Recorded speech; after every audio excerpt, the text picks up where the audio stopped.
Cordial saludo, espero que se encuentren muy bien. Hoy tenemos una sesión más del curso de Pensar la Historia. Hoy vamos a hablar de varios asuntos muy importantes que se conectan un poco con lo que habíamos hablado el lunes pasado. Vamos a hablar de las razones por las que nace el Imperio Romano, cómo fue esa transición a esta nueva forma de gobierno, aunque en la República ya habíamos visto algo de esa dictadura. Así que es cuestión de mirar cuáles fueron los efectos de algunos hechos como las guerras civiles, como el intento de reforma agraria de los hermanos Graco y también de todas las consecuencias que trajo el asunto de volverse la única potencia, el único imperio del momento, después de haber derrotado a Aníbal y a los cartagineses. Así que hoy vamos a tener mucho para hablar y lo más importante, analizar varios fenómenos que ayudaron a este gran dominio romano.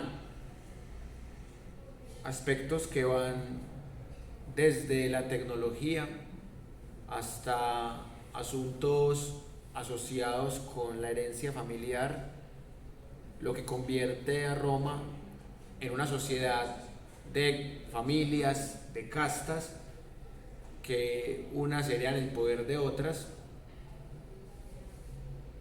y al final mirar cuáles fueron esas principales dinastías y sobre todo la gran discusión de hasta qué punto el imperio romano se cayó o simplemente se transformó en un imperio teocrático, católico, monoteísta.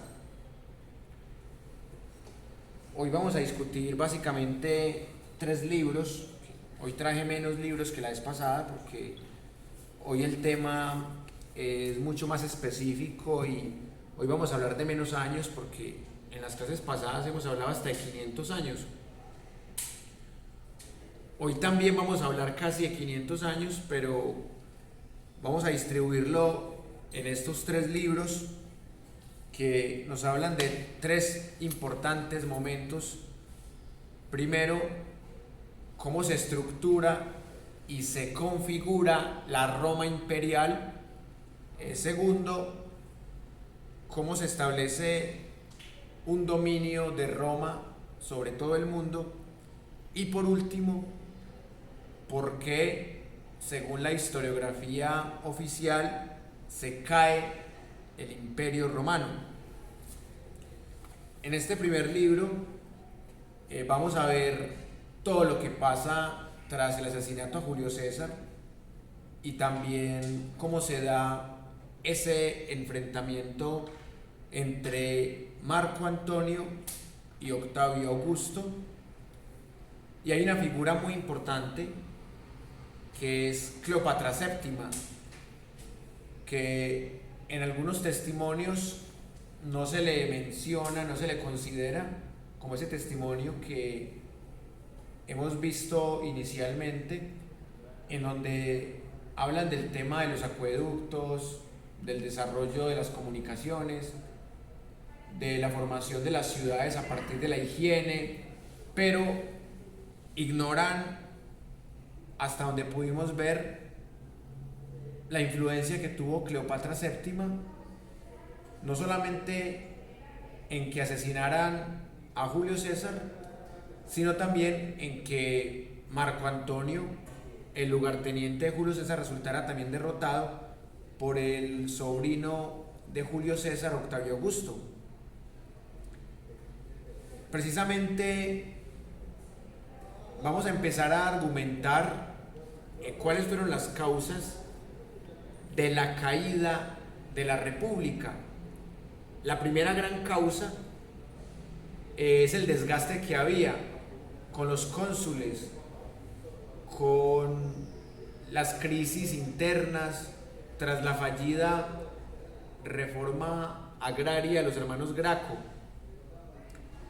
y sobre todo el cambio de roles que tuvo el Senado, un Senado que estaba en decadencia, un Senado que perdió sus atribuciones, mientras que el imperio se expandía al máximo.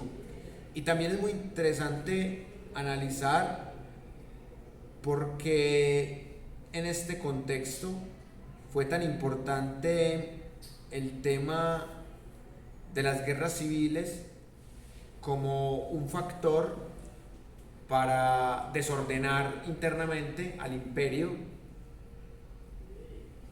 El imperio se expandía, pero estaba podrido por dentro, porque desde la República ya había un imperio. Por ejemplo, Julio César conquista la Galia, ya habían derrotado a Cartago, no tenían una gran competencia internacionalmente, ya habían logrado todo lo que se habían propuesto, pero les faltaba algo muy importante: tener una cohesión social, tener un espíritu de integralidad, lo que hoy día llamaríamos un espíritu de unidad nacional. Y eso es lo que hace que los cónsules no logren consolidar ese espíritu, ni tampoco los senadores, ni tampoco los patricios, que los plebeyos estén cansados. Y por eso vimos revoluciones como la de Espartaco, que le han sacado varias series. Hay una muy famosa por ahí en donde se muestra cuál fue el intento de revolución de Espartaco. Y acá quiero conectar con una pregunta del compañero de por qué en Roma había tanto avance tecnológico para la época. Precisamente porque los romanos eran muy adaptables a lo que requiere un imperio. Fueron muy avanzados, no solamente en construir gran cantidad de acueductos y vías de comunicación, sino que también supieron aprovechar de gran manera las herencias tecnológicas de otras tribus que antes habían gobernado a Roma, como el caso de los etruscos. Los romanos aprenden bastante de la construcción y de la ingeniería de los etruscos, y sumado a eso también se dan cuenta de la importancia que tiene no solamente expandirse, sino empezar a crear una urbe, empezar a salir del aislamiento rural. Entonces acá se puede encontrar una serie de hechos que de cierta manera determinan el curso de la historia.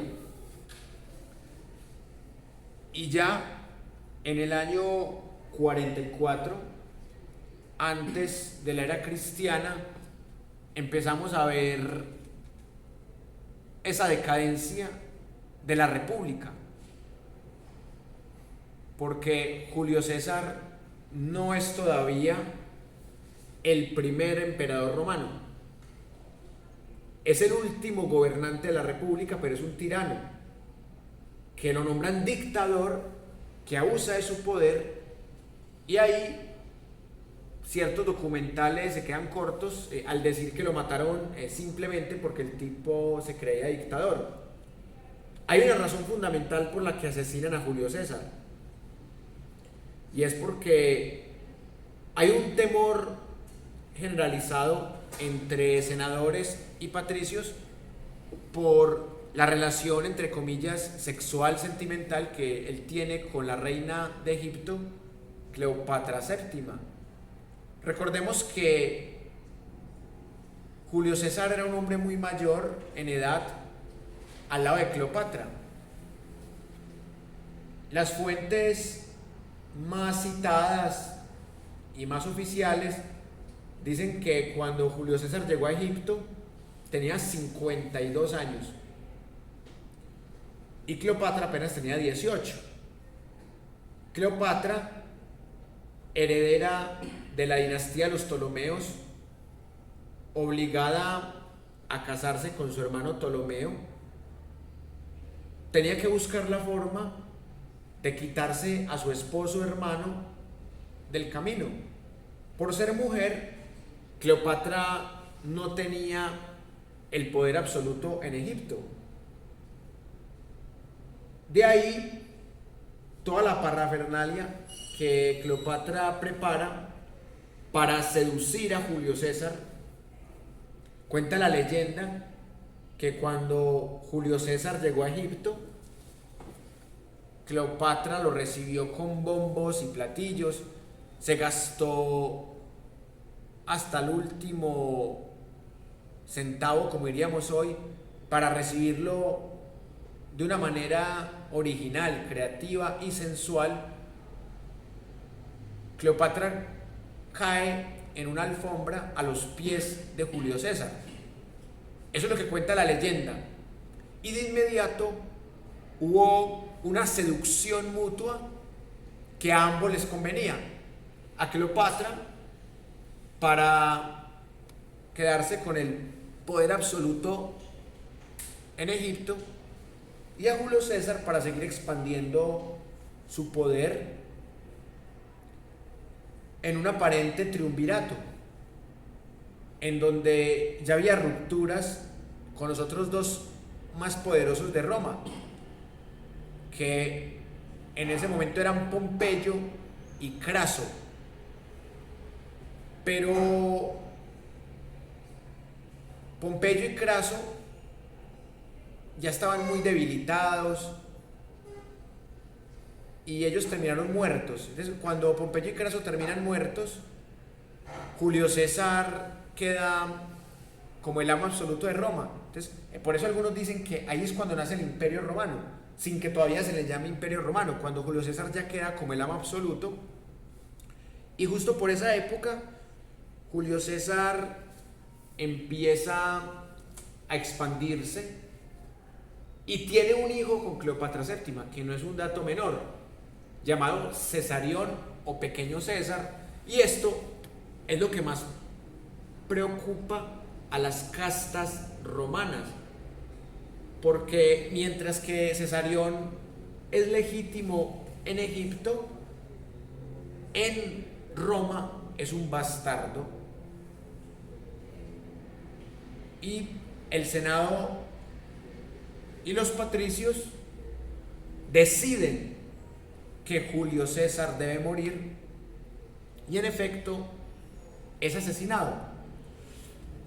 Cuando matan a Julio César, Cleopatra VII baraja y vuelve a repartir. Y ella sabe que el Imperio Romano queda dividido en dos: en el lugarteniente de Julio César, que era Marco Antonio, y en el sobrino de Julio César, que era Octavio Augusto. Y Cleopatra ya distinguía a Marco Antonio y sabe que lo puede seducir fácilmente, y en efecto Cleopatra lo seduce. Marco Antonio cae rendido a los pies de Cleopatra VII y ella lo maneja con este pequeño dedo.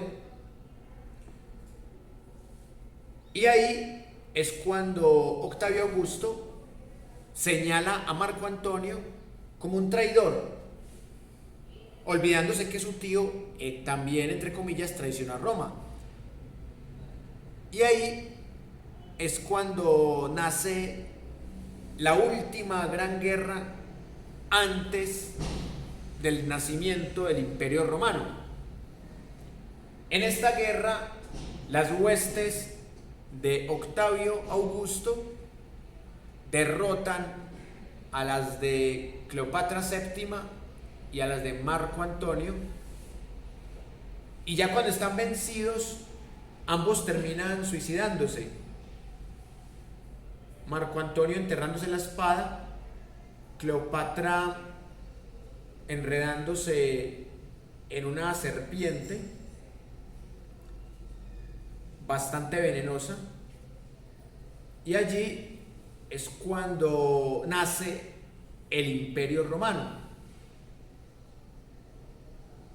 porque ese título de dictador que había tenido su tío Julio César, Octavio Augusto lo hereda como el título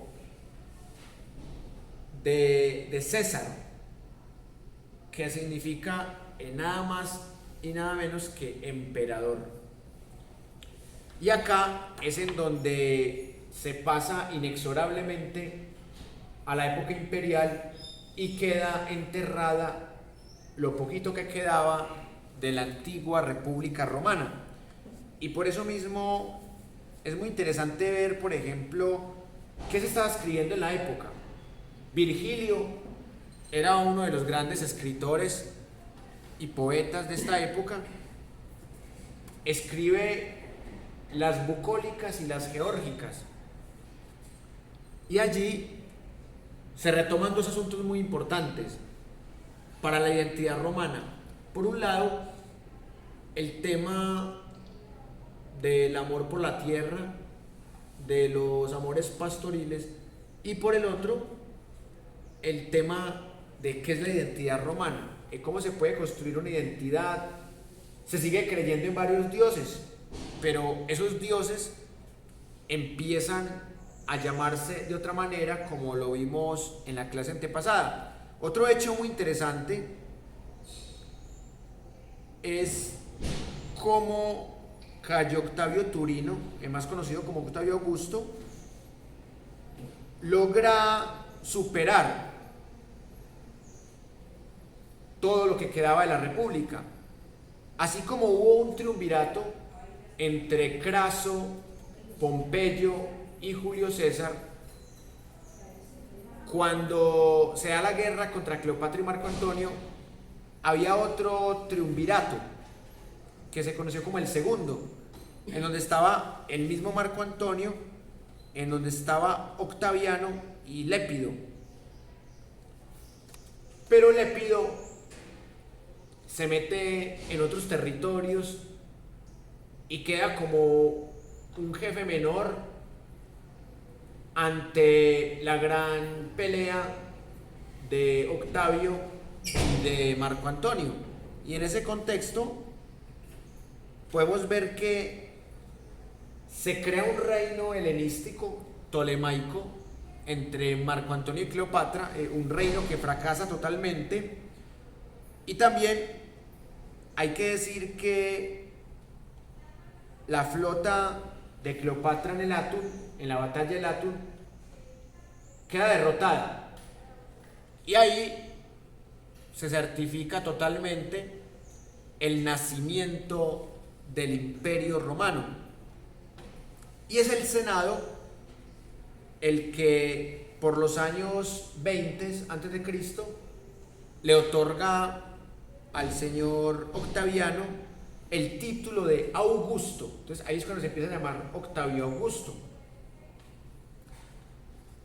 Hay un intento inicial de restaurar la república, pero ese intento es totalmente fallido y se busca la supuesta paz del imperio, la famosa Pax Romana, que la conocemos como pan y circo, y ahí es cuando se empiezan a fundar los teatros, los anfiteatros, las basílicas, nuevos acueductos. Pero hay algo muy interesante acá, y es cómo Augusto tiene la tarea de recibir allí lo que se conoció como la tribunicia potestas y el imperio proconsular maius, que es lo que hace que él pueda consolidarse inexorablemente en el poder. Y por otro lado, también hay que decir que todos los herederos que tenía Julio mueren, todos los designados, y solo queda Octavio Augusto. Y por eso mismo, mientras esto pasa, Virgilio escribe la Eneida, con lo que recupera algo de la mitología griega, pero con otros nombres, y también Horacio y Ovidio se convierten en poetas muy importantes en esta época, en donde podemos encontrar algo muy interesante.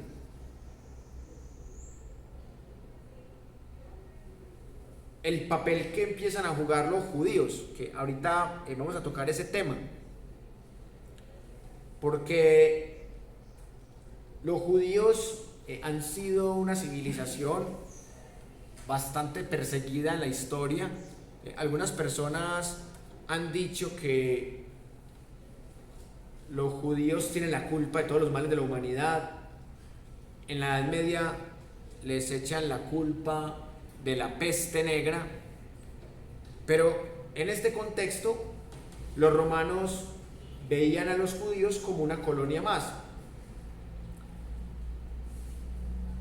Y en ese reinado de Augusto, que es el más largo de los 77 emperadores romanos, podemos encontrar algo muy interesante, y es el tema de cómo se empieza a cambiar la concepción del poder en Roma, porque los griegos tenían una forma muy particular de gobernar, con la supuesta democracia que era solamente para la aristocracia.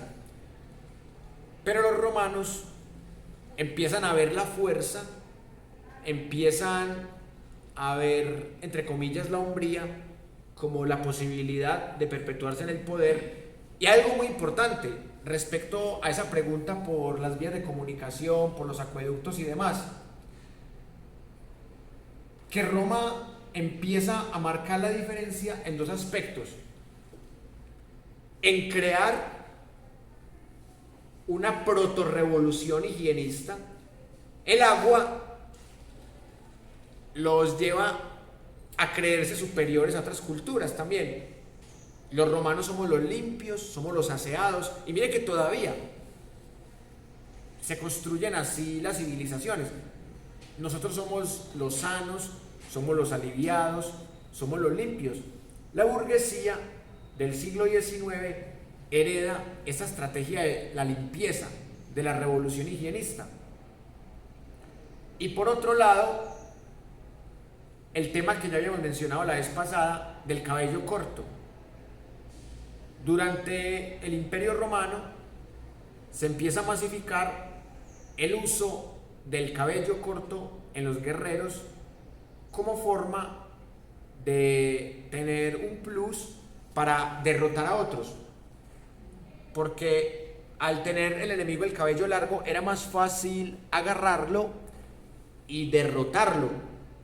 Por eso es muy importante mirar en qué contexto llega Augusto y gobierna entre el año 27 antes de la era cristiana al año 14 después de la era cristiana.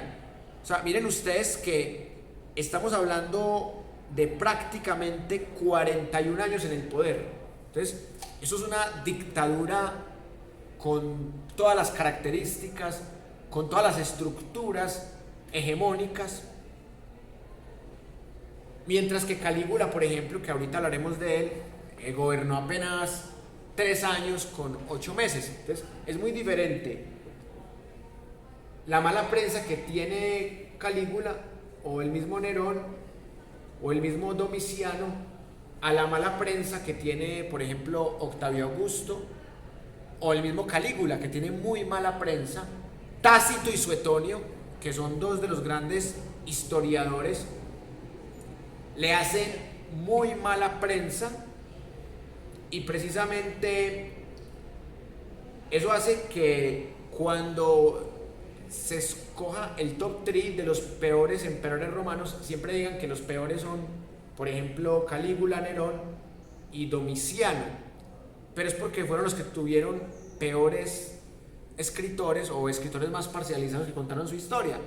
Puede que no hayan sido tan nefastos como se plantea en la historiografía dominante. Además que Nerón también tuvo el plus de ser el primer emperador romano que persiguió sistemáticamente a las sectas que seguían a Cristo, que todavía estaban muy lejos de fundar el catolicismo. Entonces acá quiero que rematemos con algo, que todo imperio requiere unas estructuras económicas, políticas y culturales para dominar. Económicas, porque sabemos la importancia de manejar los recursos en cualquier sociedad. Políticas, porque sabemos la importancia del expansionismo, del imperialismo para dominar. Y culturales, porque hay fenómenos como la higiene que terminan siendo factores diferenciales para creerse superiores a los dominados. Los griegos se creían superiores porque hablaban griego, entonces todo aquel que no hablara griego era inferior, como si el único idioma válido fuera el griego, lo demás fuera puro balbuceo. Mientras tanto, los romanos basaron su ego en la higiene y también en su innovación tecnológica y en su reapropiación para construir algo cercano a la urbe. Y por eso en el segundo